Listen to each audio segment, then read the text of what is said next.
प्रिय दोस्तों, नमस्कार। आशा है आप सभी ठीक होंगे। चैनल रहस्य वो जो बदल दे आपकी ज़िंदगी, फिर से एक वीडियो आपके सामने लेके आया हूँ। कुछ पंक्तियाँ जिसका अर्थ आपको समझना होगा और वो एक रहस्य के रूप में आपके सामने जब आएंगे तो आपको जीवन के कुछ अलग से अनमोल वचन आपको सुनने को मिलेंगे और आशा है आप उनका अनुसरण करेंगे।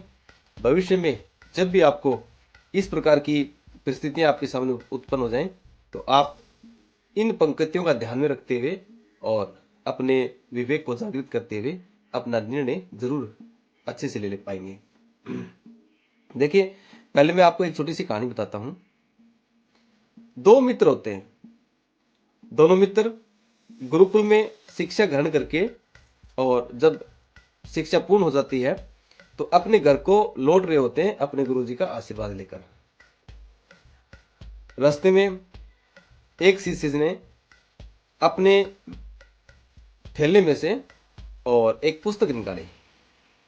पुस्तक में कुछ दो पंक्तियां लिखी हुई थी जो इस प्रकार है।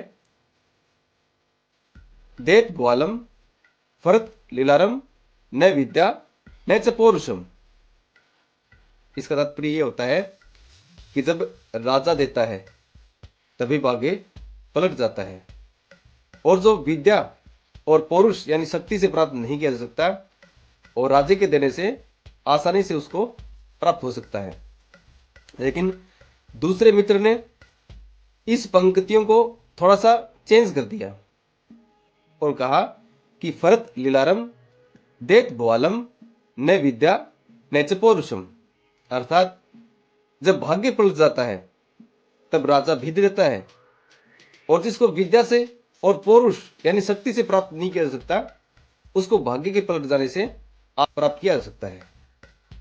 दोनों में इस बात की जिद हो गई और इस बात का निर्णय लेने के लिए कि वाकई में किस विद्यार्थी की जो पंक्तियां वो सत्य हैं, ये पता लगाने के लिए वो अपने राज्य के राजा के पास चले जाते हैं। दरबार में राजा के सामने दोनों विद्यार्थी उपस्थित हो गए। दोनों ने अपनी अपनी बात रखी। एक ने कहा कि देत ग्वालम फरत लीलारम न विद्या न च पौरुषम। अर्थात जब राजा देता है तभी भाग्य पलट जाता है, और जिसको विद्या से और पौरुष से प्राप्त नहीं किया जा सकता उसको राजा के आशीर्वाद से आसानी से प्राप्त किया जा सकता है। राजा ने उस बात को मान लिया। मन ही मन में उसको वो बात अच्छी लगी, क्योंकि राजा अपने आप में अपने आप को शक्तिशाली मान रहा था और चाहता भी ये था कि मैं निर्णय भी इसी के पक्ष में दूंगा।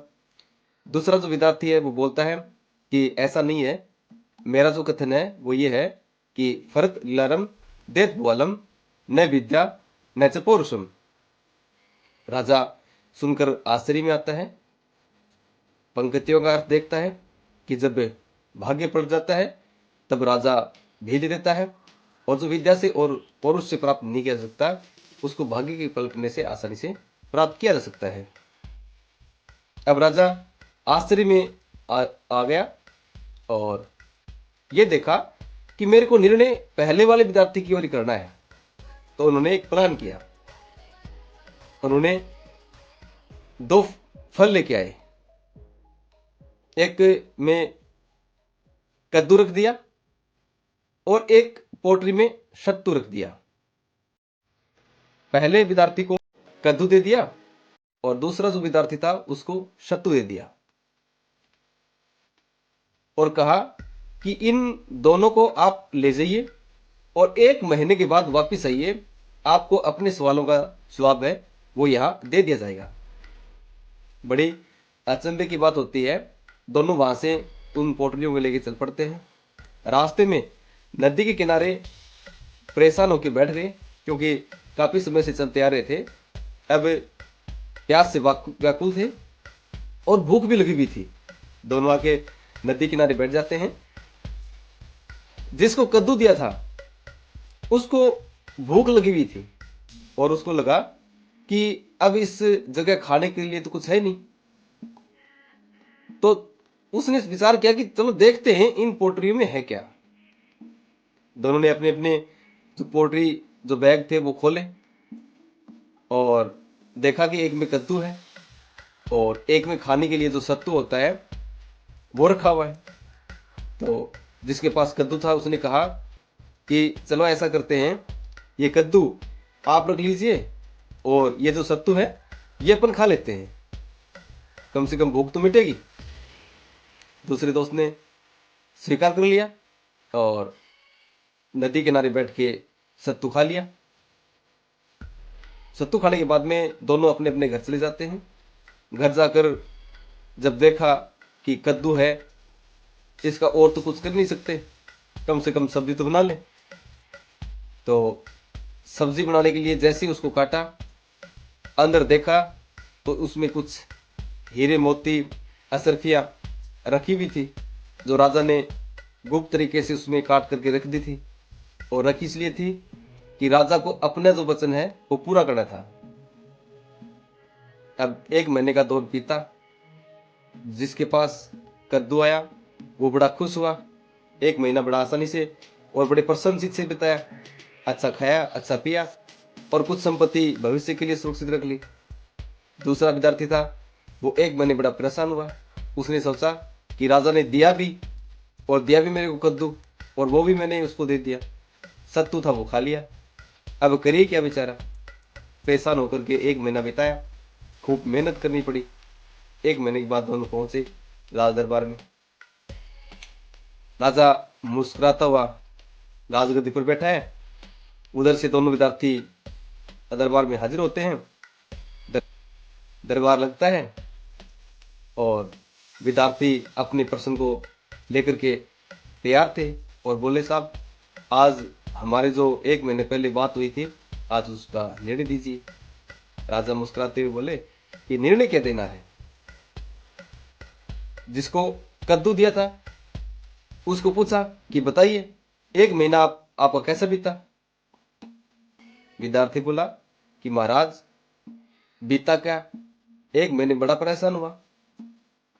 आपने मेरे को जो कद्दू दिया था उसका तो मैं करता ही क्या, कद्दू की सब्जी मेरे को अच्छी नहीं लगती, वो तो मेरे मित्र को दे दी जो आपके सामने खड़ा है।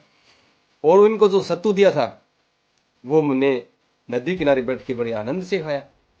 एक समय भूख भूख मिट गई, बड़ा प्रसन्न हुआ, लेकिन 1 महीने तक बाद में कठिन मेहनत करनी पड़ी। दूसरे मित्र को पूछा। विद्यार्थी बोला कि महाराज आपने जो कद्दू सत्तू दिया था वो सत्तू तो मेरे मित्र ने ले लिया, और जो कद्दू मुझे मिला, घर जाकर जैसे ही मैंने सब्जी बनाने के लिए उसको काटने के लिए कहा तो देखा कि उसमें तो हीरे मोती और जवाहरात रखे हुए हैं। 1 महीने बड़ा प्रेम से गुजरा, बड़ी प्रसन्नता हुई और कुछ संपत्ति भविष्य के लिए भी संजो के रखी है, बड़ा आनंद आया। राजा अचंभे में पड़ गया कि देखो, जिसके भाग्य में मैंने हीरे मोती जवाहरात रखे थे वो तो सत्तू खा के निश्चित हो गया, और जिसको सत्तू दिया था खाने के लिए वो हीरे मोती जवाहरात लेके बैठ गया। तो राजा ने कहा कि देखिए, जो दूसरा विद्यार्थी है उसकी बात ही सच्ची है। जब भाग्य पलट जाता है तो राजा अपने आप ही दे देता है, और जो विद्या से और पुरुष से प्राप्त नहीं कर सकता उसको भाग्य से पलट जाने से बड़ी आसानी से प्राप्त किया जा सकता है। यकीन मानिए, आप भाग्य पर विश्वास रखिए, लेकिन भाग्य आजमाइए कब? जब आपने मेहनत करी हो। ये बात उन दो विद्यार्थियों की है जिन्होंने अपने अपने कर्म के हिसाब से अपनी अपनी बातें रखी, अपने अपने कर्म के हिसाब से आपका भाग्य आजमाया। लेकिन कर्म प्रभावी है, आपका भाग्य चमकेगा तभी जब आप कर्म करेंगे। किस्मत भी उनकी चमकती है जो अपने कर्म पर और मेहनत पर विश्वास रखते हैं। भाग्य भी उसी का नाम है। ये कहानी अगर आपको अच्छी लगी हो, आप इस पर विश्वास कीजिए और कुछ कर्म कीजिए, ताकि आपका भी भाग्य पलट जाए। भाग्य जब पलट जाएगा तो जो इच्छाएं आपकी हैं वो सारी पूर्ण हो जाएंगी। लेकिन भाग्य तभी पलटेगा जब आप पुण्य कर्म करेंगे। अगर आप पूरे दिन कठोर मेहनत करते हैं और शाम को अगर आपको कुछ नहीं मिलता तो समझ लीजिए कि आपने पुण्य कर्म नहीं किए हैं। पुण्य कर्म करोगे तो आपका भाग्य अवश्य चमकेगा। थैंक यू, धन्यवाद। कहानी अच्छी लगी है तो आप शेयर कीजिए, सब्सक्राइब कीजिए और इस कहानी को देखने के बाद में आप इसको लाइक कीजिए।